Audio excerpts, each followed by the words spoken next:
Corona का साया अभी दुनिया से छटा ही था कि अब एक और खतरनाक बीमारी ने दस्तक दे दी है। दरअसल जापान में एक बैक्टीरिया पनपा है जो अगर शरीर में 48 घंटे तक रह गया तो इससे व्यक्ति की मौत पक्की है। और मौत भी कोई आसान मौत नहीं होगी। ये बैक्टीरिया अगर शरीर में घुस गया तो उसके बाद वो अलग अलग ऑर्गन्स को अटैक करता है। ऐसे में शरीर के मांस को फिर ये गलाना शुरू कर देता है। टिश्यू डैमेज होते ही शरीर पर पहले सूजन जैसे निशान दिखते हैं और 48 घंटे के भीतर अगर डायग्नोसिस और इलाज नहीं हुआ तो ये मौत की वजह बन सकती है। अब गौर करने वाली बात यह है कि अगर इस बीमारी ने महामारी का रूप ले लिया तो क्या हाहाकार मचेगा। मौजूदा सिचुएशन को लेकर जो जानकारी है उसके मुताबिक जापान में कोविड सुरक्षा नियमों में ढील बरतने से STSS यानी स्ट्रेप्टोकोकल टॉक्सिक शॉक सिंड्रोम मामले तेजी से बढ़ने लगे हैं। जो बैक्टीरिया इस बीमारी की वजह है उसका नाम ग्रुप A स्ट्रेप्टोकोकस है। इसे फ्लैश ईटिंग बैक्टीरिया यानी मांस खाने वाला बैक्टीरिया भी कहा जाता है। ये बीमारी इसलिए इतनी खतरनाक मानी जा रही है क्योंकि इसकी वजह से मरीज की 48 घंटे यानी 2 दिन के भीतर ही मौत हो सकती है। यही नहीं, ये बीमारी तेज़ी से फैलती है और इसमें मौत की आशंका और मौत की दर भी काफ़ी ज़्यादा है। हिंदुस्तान में फिलहाल तो इस बीमारी के कोई केसेस सामने नहीं आए हैं। हालांकि हिंदुस्तान के डॉक्टर्स इस बीमारी को लेकर अलर्ट हैं और इसके इलाज के लिए जानकारी जुटाने लगे हैं। जो ग्रुप ए स्ट्रेप्टोकोकस बैक्टीरिया होता है ये टिश्यू नेक्रोसिस कॉज करता है, एक इन्फ्लेमेटरी रिस्पॉन्स करता है बॉडी में। नेक्रोसिस मींस कि जो टिश्यूज हैं, जो मांस है, उसको अंदर ही अंदर खत्म करना शुरू कर देता है, जिस वजह से इसको ये नाम दिया गया है।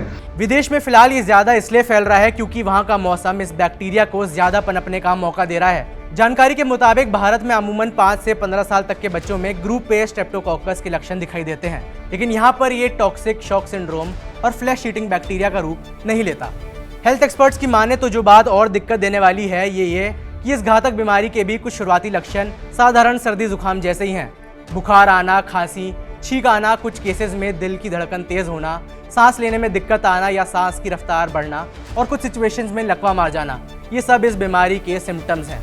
मांस खाने वाला बैक्टीरिया अगर कुछ केसेस में समय समय के साथ ज़्यादा सक्रिय हो जाए तो ये अंगों को खा कर तबाह कर सकता है, जिससे मल्टीपल ऑर्गन फेलियर होता है और अल्टीमेटली मौत हो जाती है।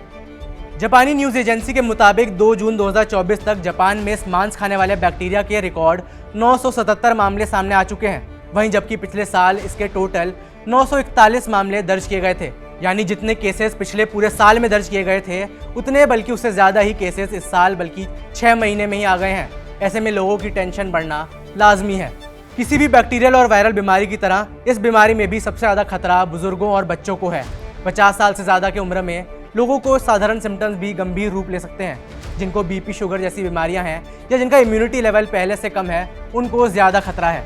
अंत में एक सबसे ज़रूरी जानने वाली बात जो हर किसी को समझने की ज़रूरत है वो ये कि आखिरकार ये बीमारी फैलती कैसे है, इसके कारण क्या हैं और इससे बचाव कैसे किया जाए। हेल्थ केयर रिपोर्ट्स के मुताबिक ये मांस खाने वाला बैक्टीरिया आपके शरीर में तब एंट्री कर सकता है जब आपके शरीर पर खुले घाव हो या कोई कट लगा हो, कोई स्किन इन्फेक्शन या सर्जरी के बाद घाव लगा हो तो ये उस घाव से भी जानलेवा बैक्टीरिया आपके शरीर में एंट्री कर सकता है।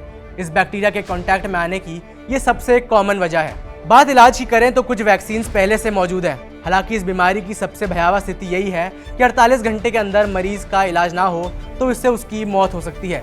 ऐसे में 48 घंटे का जो टाइम फ्रेम है डायग्नोसिस यानी बीमारी के पता लगने और उसके इलाज तक का, ये काफ़ी क्रिटिकल हो जाता है। किसी भी लेवल पर अगर देरी हुई तो बात जिंदगी और मौत की होगी। इलाज से बेहतर है कि बचाव कर लिया जाए। इस बीमारी से बचाव के लिए ज़रूरी है कि बैक्टीरिया को सबसे पहले पनपने ही ना दिया जाए। इसलिए समय समय पर हाथ धोना और हाइजीन का पूरा ख्याल रखना इसकी ज़रूरत है। ये बात हम कोरोना काल से ही सीख चुके हैं। चीन के पड़ोसी मुल्क जापान से निकला ये मांस खाने वाला बैक्टीरिया भारत ना सही लेकिन दूसरे देशों में अपना पैर पसार चुका है। 2022 के आखिर में करीब 5 यूरोपीय देशों ने विश्व स्वास्थ्य संगठन WHO को इन्वेसिव ग्रुप ए स्ट्रेप्टोकोकस बीमारी के मामलों में बढ़ोतरी होने की जानकारी दी थी। वहीं 2024 में जापान के अलावा ब्रिटेन, फ्रांस, आयरलैंड, नीदरलैंड और स्वीडन से भी इसके मामले सामने आ चुके हैं। इस बीमारी को लेकर भारत में तो फिलहाल कोई खतरा नहीं है, लेकिन सावधानी से भला किसी का क्या बिगड़ा है। मेरा नाम है वैभव, देखते रहिए जी स्विच।